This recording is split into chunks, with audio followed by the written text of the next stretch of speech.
right, hi everyone. Welcome back to another episode of Demystifying Your Tech Career. So today we're going to explore the journey of Paige Friedlander, who's graduated from St. Lawrence University and is now working as a talent manager at MassChallenge. So let's start off by diving into the very beginning of your journey, Paige.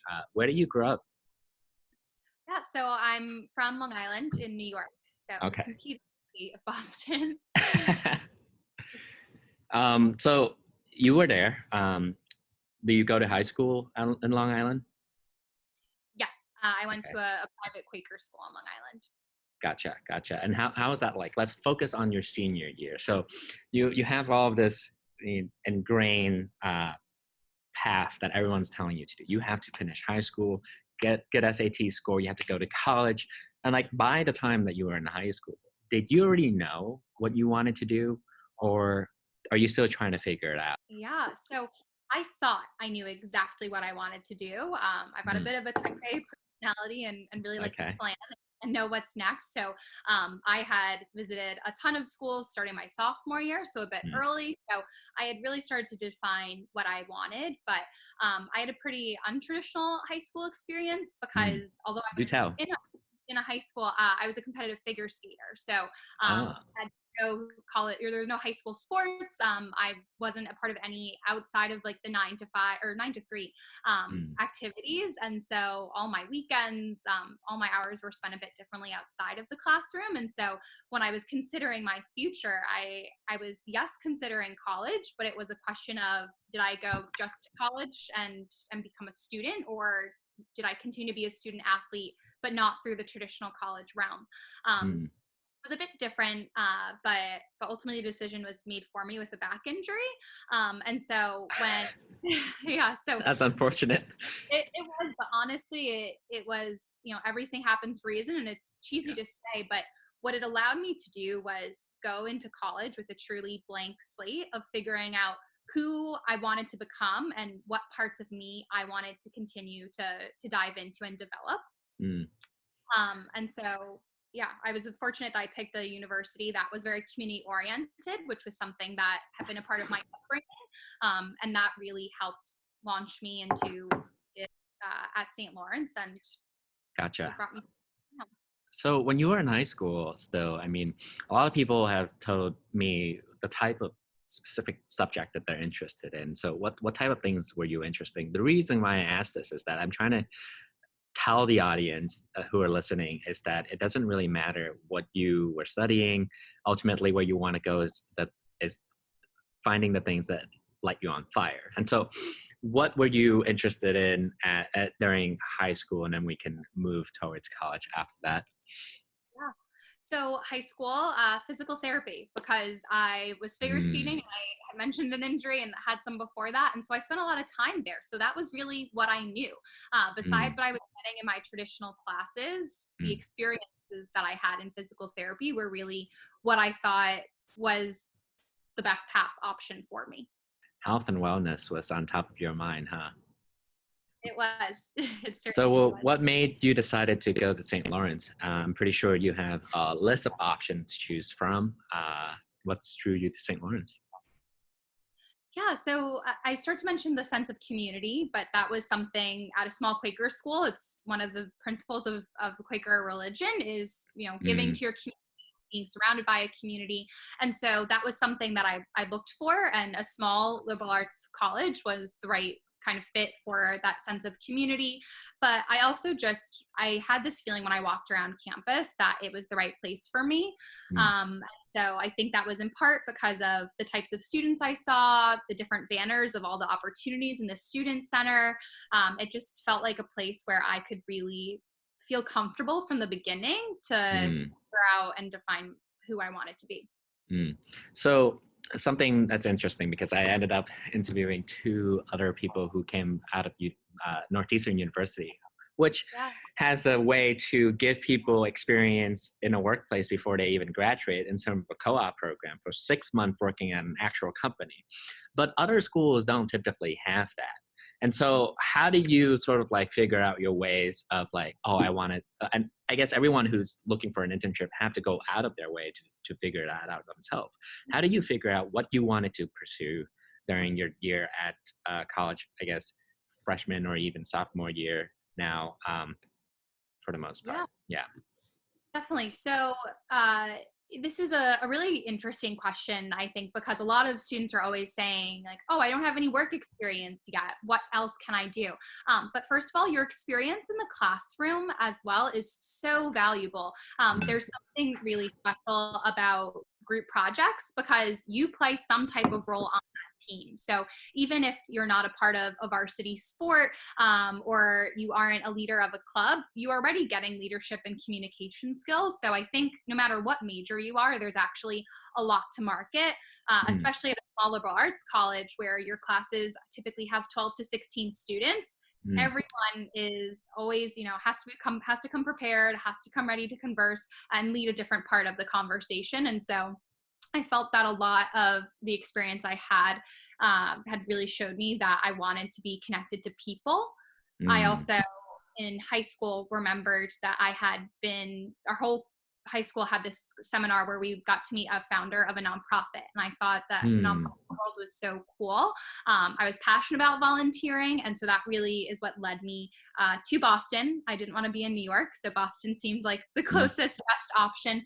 But really, I started to focus on research of nonprofits. But mm, what I started to find was that it was still a lot of volunteering. So it was, spend your summer supporting the food pantry, spend your summer, doing surveys on the homeless, and all really important, valuable work. But it mm, didn't feel like that was the next step to a career.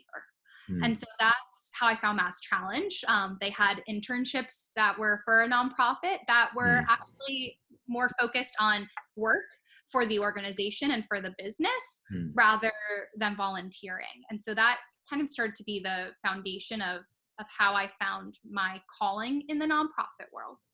So I think it's something very interesting because this podcast is all about demystifying tech careers, but yet Yeah. MassChallenge is a nonprofit. And so the thing that's really unique about it is that there's a lot of terminology that people don't understand. So let me explain real quick for the audience is that MassChallenge is something called a venture accelerator, which means they accept a certain amount of startup companies, which is it's like companies that are early stage, very small, 1 or 2 people working on the idea.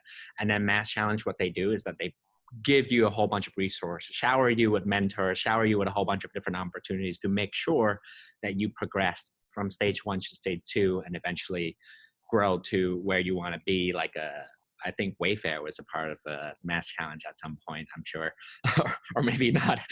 But at the It was at, harder. at the very end, there's also prize money involved, which is super interesting. So this is what MassChallenge do, and I'm sure that's so. Scholarjets was also a part of MassChallenge. That's how I understand from my lens, and we're a tech company, so MassChallenge support a lot of tech companies. So did the opportunity of MassChallenge came to you, or did you specifically search for that?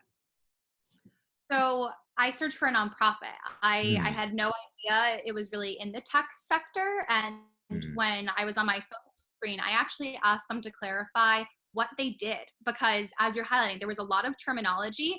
And for someone who was a sociology major focused on people, all of these tech terms, like I didn't understand what a startup was. I had no yeah. idea. But once I started to learn more about it, what resonated with me was that there was a mission behind this tech company Mm, and that they were supporting other people. They were supporting startups, they were supporting these founders and ultimately people's ideas. mm, So that's what really resonated with me. So I actually have a non-traditional kind of avenue of what brought me to a tech company, but I think yeah. that's a really important thing for people to realize, especially when we're in this age of feeling connected and mission driven and passionate about the work that you're doing, that tech doesn't have to be an either or. Tech Mhm. can be part of any type of work that you're interested in. Yeah, I mean, a lot of misconception when we even say the word tech, because everyone just keep on thinking about hackers who code or people who Right. build robots. It's so So much more than that. yeah, I mean, something that was interesting to me in terms of observing your story is that you bounced back from an injury and took what you learned to make something good out of it, decided to pursue the things that light you on fire, which is essentially interacting with people, talking to with people. And then you came across this organization who originally you have no idea what the hell they do, and then you spend the time to look into the organization, and there's a whole bunch of different terminology that you didn't understand. Remind me, what year were you in college when you did this? I was a sophomore. Sophomore. And so according to your LinkedIn, you have an internship at MassChallenge, and now you're working there, right? So it's super interesting to me. So you figure it out yourself. You kind of just very type A, trying to define all the meanings behind all these words and put it together that this is the organization I want to work with this summer. So how was that first experience like for you? In the internship? Yeah. Wow, it was a great summer. But honestly, there were a lot of learnings.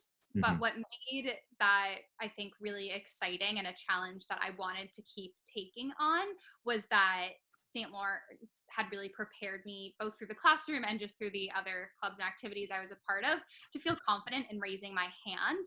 And at any company that is newer, and at the time MassChallenge was only 4 years old, just to be able to say yes and support across any, division within the team or the organization was really helpful and a big part of how they were working. And so that provided me a lot of different learning opportunities. So it wasn't just that I was getting special skills or experience in one part of my Mm-hmm. role or one part of the business and one part of MassChallenge. I actually got to do a lot of different things. And that really started to become the next stepping stone of clarifying what else I thought I wanted to do in terms of my career. And so that was a really great part of the experience, was that there were lots of opportunities to raise my hand, and that they were across different organizations. So let's break that down even further. Yeah. So this is where the terms called wearing multiple hats come into play, and a lot of people don't know what the hell that means. Well, wearing multiple hats is essentially doing jobs that you're not even asked to, that you didn't sign up for, but by doing that you learn from how every single thing is sort of like connected together. And so I guess to dive into understanding this is, what exact projects were you in charge of during that internship, and how do you, what is the thing that drawn you most towards, I guess, different division, which division drawn you most towards? Yeah, so I think part of the reason I was able to spread myself across work of the organization was that I didn't totally know what I wanted to be doing. I didn't have one goal of here's what I want to become once I graduate, or here's the job I want one day, so I'm picking this internship. And so I think I was approaching my experience much more horizontally versus vertically.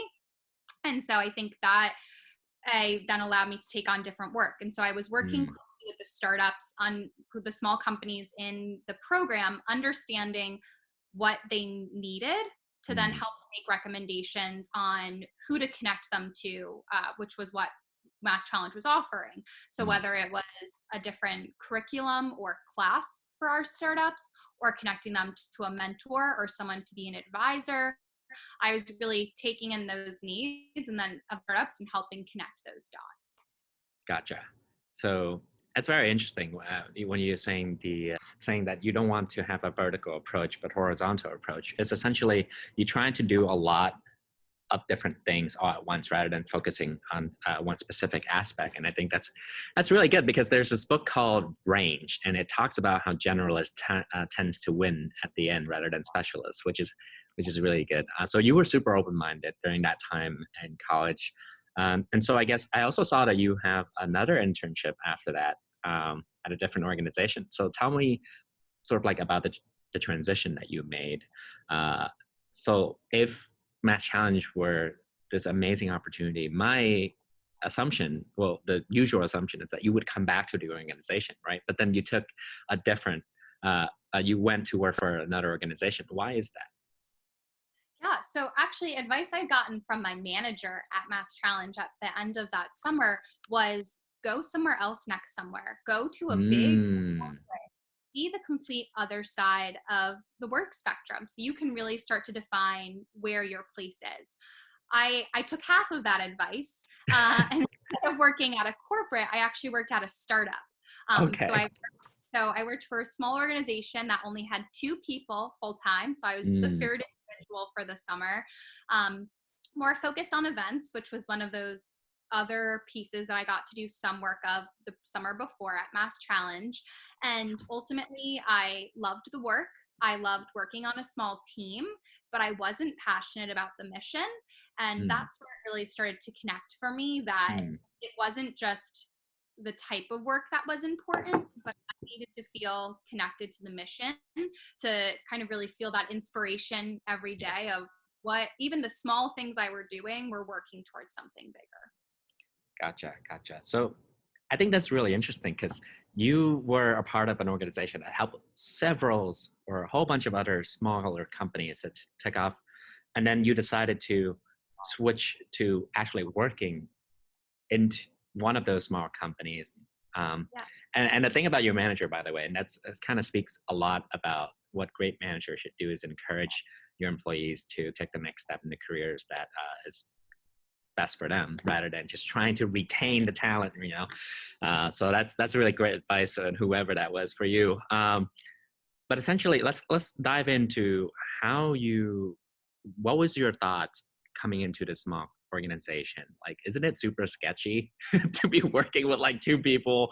They're trying to build a company and they have a mission that you're not sure of. Like, what was that thought process like for you?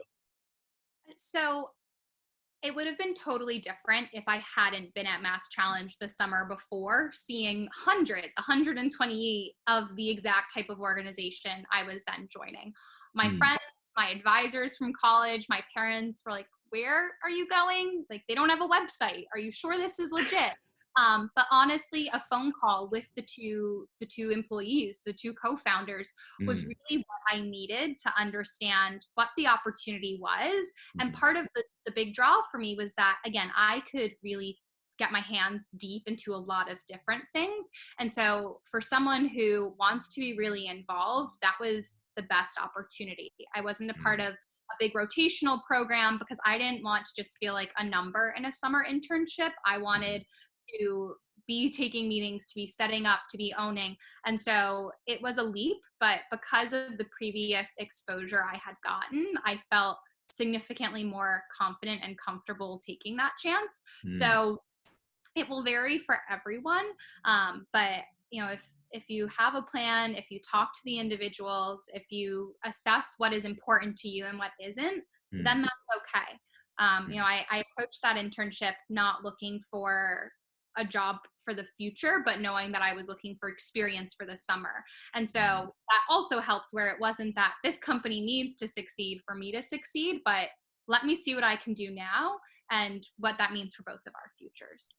Gotcha. So there you realize that the things that it's very important to you is the mission of the organization. And so what's happened after that? Yeah, so I was fortunate and able to stay connected to MassChallenge throughout Mm, that summer. That next summer where I was interning at the startup, we actually helped with a few events for MassChallenge.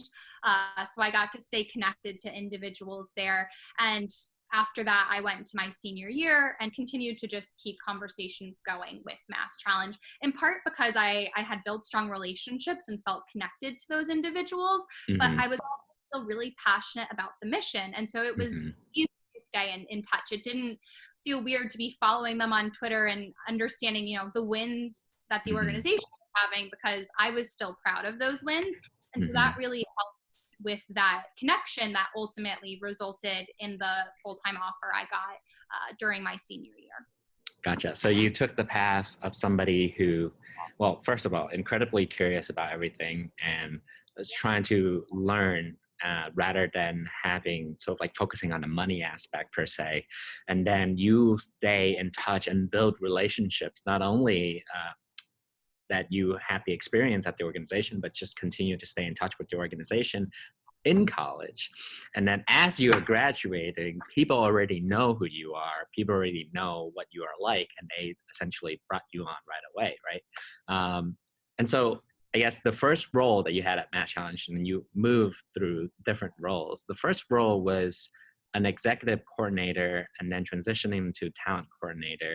I'm not sure what an executive coordinator is supposed to do, but yeah, let's talk to us about the beginning of a full-time career at MassChallenge, and how was that like for you? Yeah. So quickly touch on my role. We were using the word before generalist, where really I was kind of at the hands of wherever the organization and particularly the executives needed Mm, support. So it was a lot of administrative work of setting up meetings, helping, create agendas and other content, refining PowerPoint decks for those meetings. mm, But it also meant if the executives wanted the whole organization to come together for a happy hour or for time with question and answer with the executives, I was helping mm. organize that work. So that's a little bit to define what the generalist type of work Gotcha. was.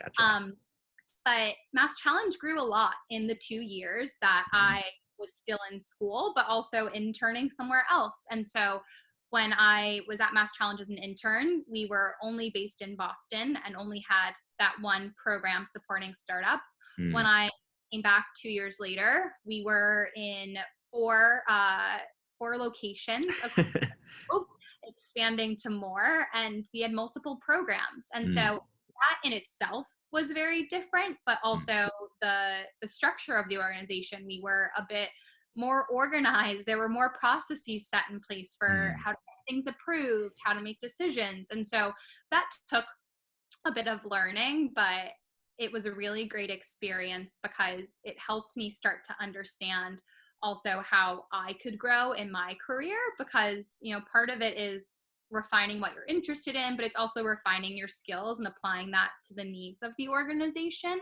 Mm. And that was a great experience early on at MassChallenge, to be able to absorb a lot of information, but also figure out where there was still a place for me to support and contribute. Gotcha. So what drew you to that particular role? Just so, I mean, I'm pretty sure that you already knew that you wanted to talk to people, working with people, and I guess in the talent space and particular, the talent role. What drew you towards that? It, yeah. Yeah. So MassChallenge actually had two openings after I'd been there for almost 2 years, and they were for a talent coordinator and a people operations coordinator. So Mm, in summary, that meant our people strategy team, more commonly known as human resources, was mm, expanding from the one individual to be a team of three.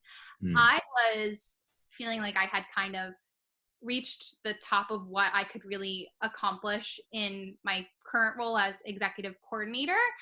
The next steps would have really been going into sales, which felt more business focused versus people focused. I'm yeah. mistaken in that now, which I like to let people know that sales is still really focused on people and Yep. relationships.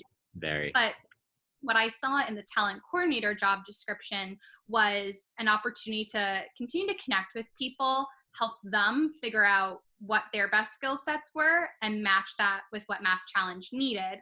Mm, It's important to recognize that at this point that I was actually an admissions ambassador at St. Lawrence. So part mm, of my paid job on campus was telling the story of that education system of St. Lawrence and mm. sharing that with prospective students. And so I read through that job description and I thought, oh my gosh, I have experience in this, and I love that job experience because it didn't feel like work at St. Lawrence because it Mhm, was so fun.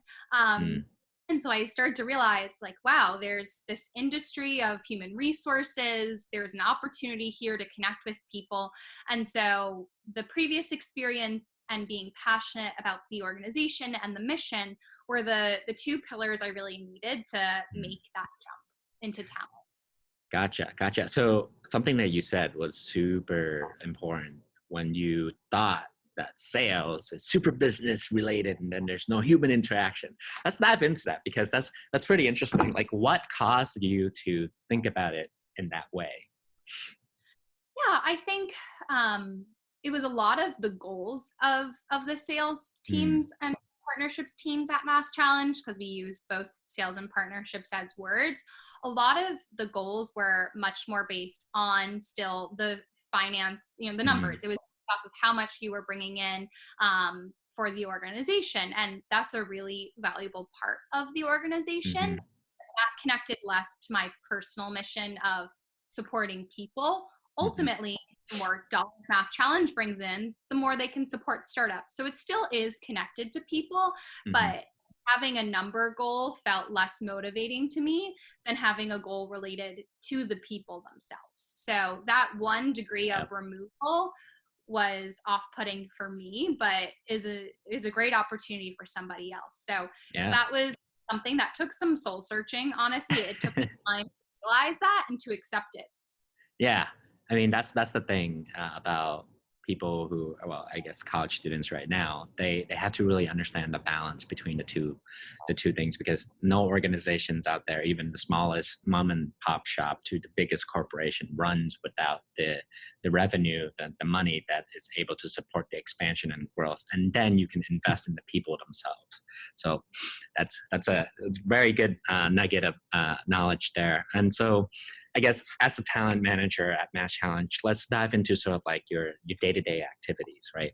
And so this is to break down sort of like the mundane stuff, like you're taking the T to go to MassChallenge, you're driving to MassChallenge, and then like what are some of the activities that you're doing? I mean, don't leave out the stuff that you think is not important, because that is something that people miss for the most part. They didn't expect that they're going to be in meetings all the time or writing tons and tons and tons of email. Like for me, CEO is as simple as chief emailing officer, to be honest. Definitely. Yeah, a lot of email communication with candidates. So people applying to MassChallenge is a big part of the role. So as the talent manager, I'm responsible for hiring. So working with MassChallenge current leadership to figure out what roles we need, writing those job descriptions, Yep. building out the decision-making process of who's involved in the interviews. So creating those interviewer teams, helping prepare them with focus areas. This is where it comes into a lot of working with the job description, not just once you create it, but also constantly referring back to it and saying to each of the interviewers, here's what you're going to focus on. Here's what you're going to learn about the candidates. It also does involve a lot of templatizing of emails and communication to candidates. Yep. A people operations coordinator who is owning more of that now, but there still is a lot of work I do on sharing these job posts on different platforms, such as LinkedIn, which is a great place to look for jobs. But it also means that I'm answering a lot of questions from people who have applied and people who are thinking about applying, of telling them more about the role, telling them about MassChallenge, what working at MassChallenge is like, and a lot of those details. So it is a lot of constantly going back to the job description and sharing that with different parties, both internally and externally. Gotcha. So what is the most challenging aspect of that? Yeah, so especially at MassChallenge, a lot of people are interested in working at our organization because of the mission, but not everybody in their day-to-day at MassChallenge works directly with the startups. For example, I hire staff to the organization to support the startups, but I'm not hiring for the startups. So my day-to-day work doesn't involve necessarily connecting to the startups. They're in the space. So at lunch, yes, I love to talk to them, but it's not a part of my goals or my work. So because of that, setting that expectation of, even though you're at a mission-driven organization, that doesn't mean that every single role is advising the startups, is getting to connect with them as part of your job. It's always an opportunity, and you should always use the network of the company you're with. But it's a big piece of my conversations, honestly, is helping redefine that sales isn't helping sell the startups, it's helping sell MassChallenge and other. Yeah, I think that's really interesting, because what I'm assuming the challenges you're facing when it comes to finding great people to be part of the organization, you're going to come across people who have no concept of what a startup is, and you're going to come across people who, this is even harder to find, have an understanding of what a venture accelerator is or an incubator. So, which Yeah. is essentially what MassChallenge does, and we just explained that at the beginning. But essentially, how do you get those points across to these people? And when you're finding people on LinkedIn, it's called sourcing when you're trying to find people. What do you sort of look for? Yeah. Yeah. So a lot of what I look for and what I, as the categories and what I push our hiring managers, so the people reviewing resumes, to really think about is the need to have versus the nice to have. What Mm, do you need as the core basic elements in a person to accomplish a job versus what are the additional things they bring that are the pluses, mm, but you don't need in your role. And so a lot of times experience in with startups or in the industry because they come from another organization like MassChallenge or from one of our corporate partners, they've been to some of our events. That's a nice to have, mm, because at the end of the day, you don't need that experience to be successful in being a strong leader. Everyone at MassChallenge has leadership skills because we each own different mhm, parts of work at MassChallenge. Organization, staying organized in your tasks, in your mm, communication, um, and I would say speed. Honestly, things move quickly, and so the ability to stay organized and keep reassessing that are three really important things. And that comes from other experiences, your course load in college, the extracurriculars you add on, or the job you have in addition to the classes you're taking. mhm, Any of that time and work management are really key pieces that are what I would say keys to what I've seen people succeed at MassChallenge with. mm, Some have had the industry experience, others haven't. mm. I feel like when Scholarjet was there, I was overwhelmed at MassChallenge. Let alone the people who are trying to help. They were overwhelmed trying to help like 100 companies at the same time, which is insane. So I guess that's the level of like expectation that you're going into working at MassChallenge, because there's so many things at a time, and the organization aspect is very crucial. So cool. Well, I guess w- do you have any stories in regards to a bad candidate who have just been really crazily bad experience in terms of the hiring process, and a story about a candidate who has been just such an amazing surprise to you every single step of the way? The reason why I'm asking this is because it informed the audience about things to do and things not to do. Yeah. Yeah. This is a great question.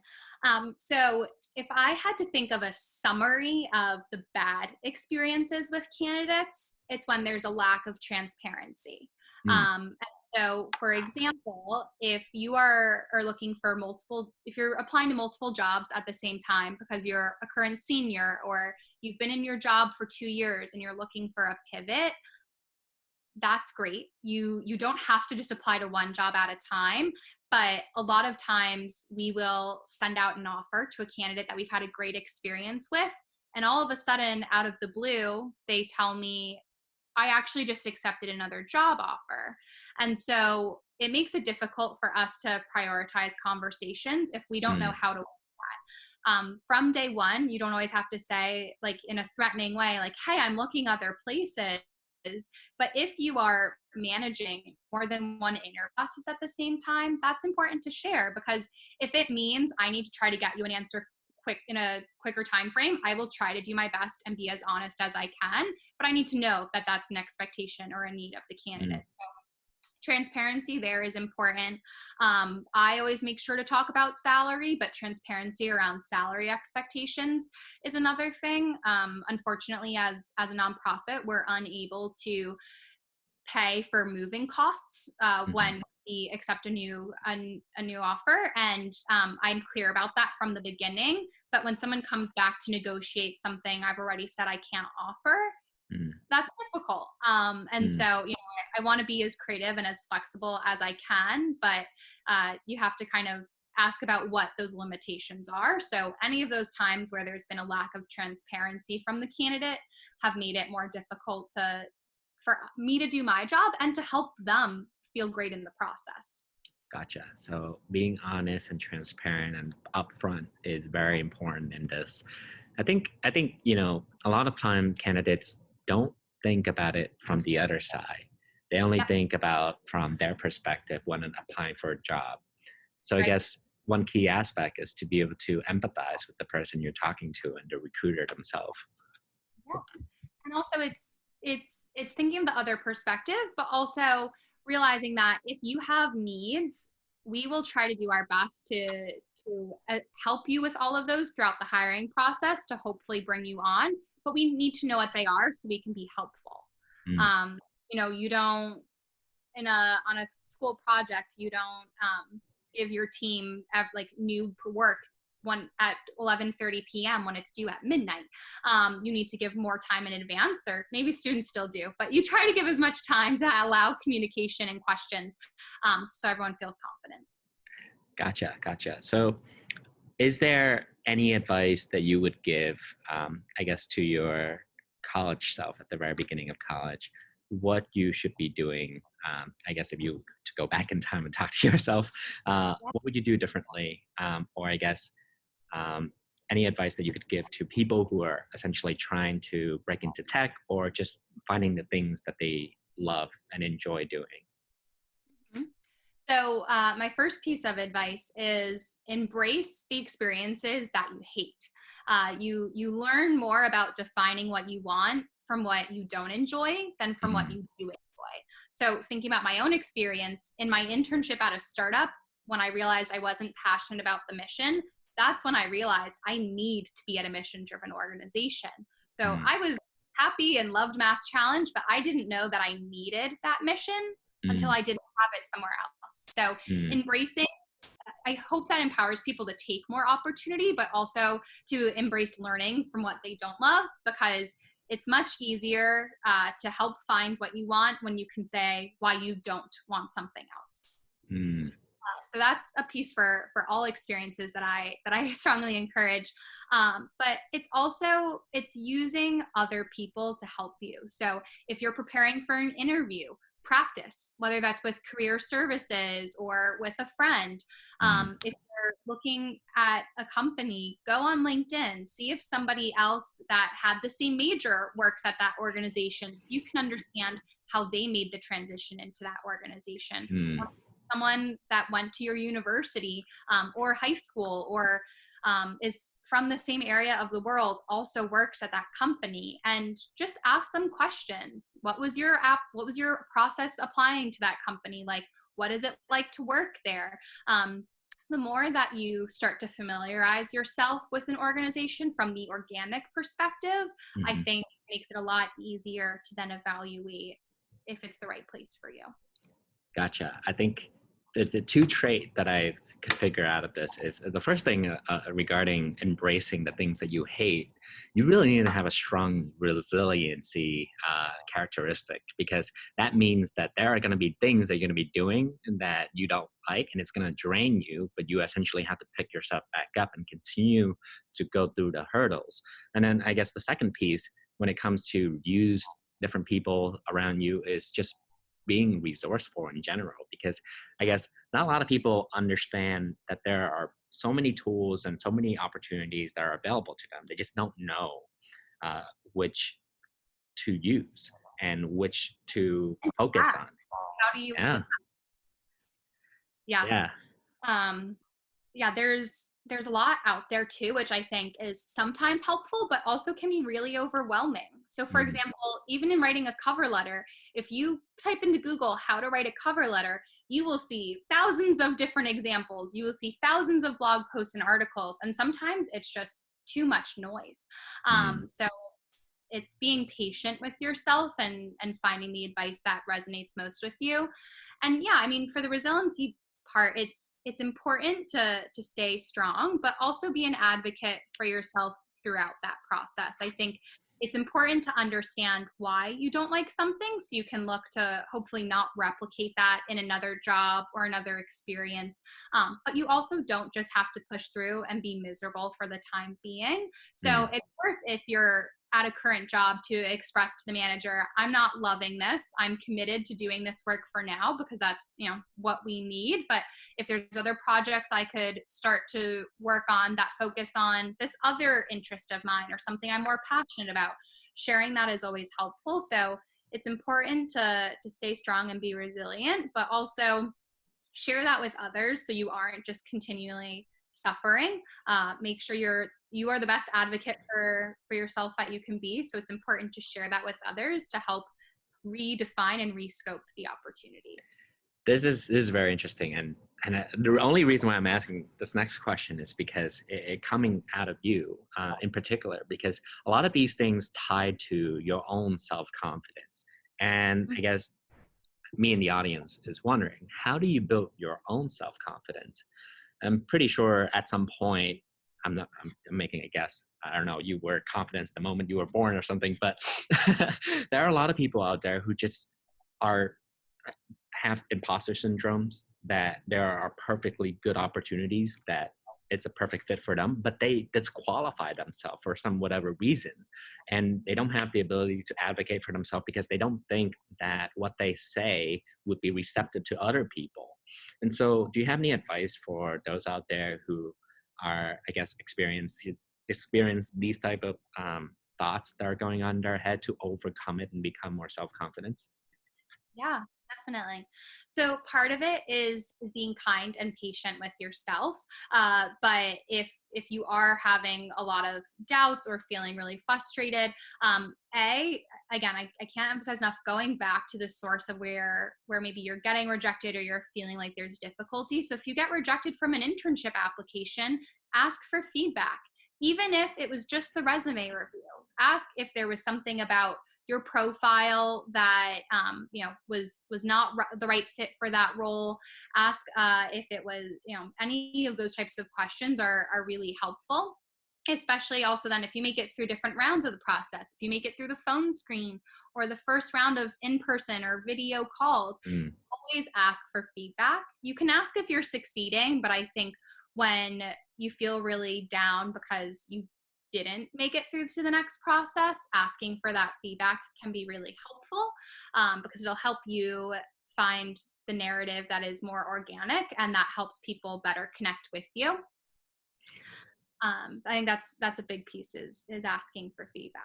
Yeah, I think the funny thing is that you're leading next to the advice that I think a lot of people don't understand, is that failure allows you to become successful.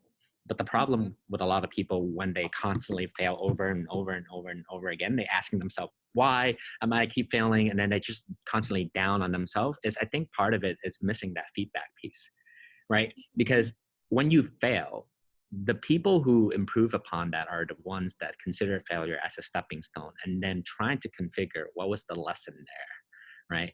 And if you overlook the lesson, then you're just going to continue to fail. So that is very helpful, Paige.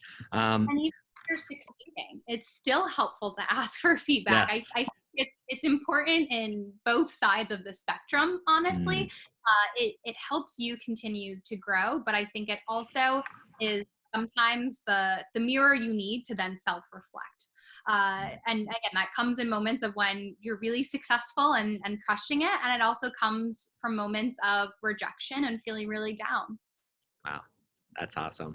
Well, thank you, Paige. I think my last question before we wrapped up is, at the current state in time with where we are in the world today, do you have any message that you want to send out there for, I guess, people who are looking for jobs, as well as people who are working online now, and just people everywhere? Yeah. So in short, stay positive and stay connected. For me to stay positive means stay positive for yourself. Take time to make sure that when you're working, you're able to dedicate your full self to your work, whether that's coursework, work for a full-time job, or applying to potential jobs. All of that is work, but make sure you have the right headspace for that. But also stay positive in the communication, and that kind of leads to staying connected. Even if an organization isn't hiring right now, they will again. And even if if it's a company that's hiring, they don't have the right job that you're looking for, still learn about the business, still get some feedback. All of those conversations and that human connectedness will lift you up, but it'll also help keep you exploring, because, job descriptions are a great place to start, but working at a company is so much more than the 500 words that I'm writing, trying to convey everything that somebody will do and everything that an organization is. So the more you can talk to people, the more connected you'll feel, and the more, hopefully, like excited and confident you'll feel in what you're applying with. Awesome. Thank you so much, Paige, for that message. And thank you for joining us today. Hope you have a great time with bringing every single thing virtually. And thank you again for all the sharing your journey with us and sharing the advice that you have. I think this was really good episode. So appreciate it. Great. Thank you for your time and for your questions. All right. Have a good one. Bye.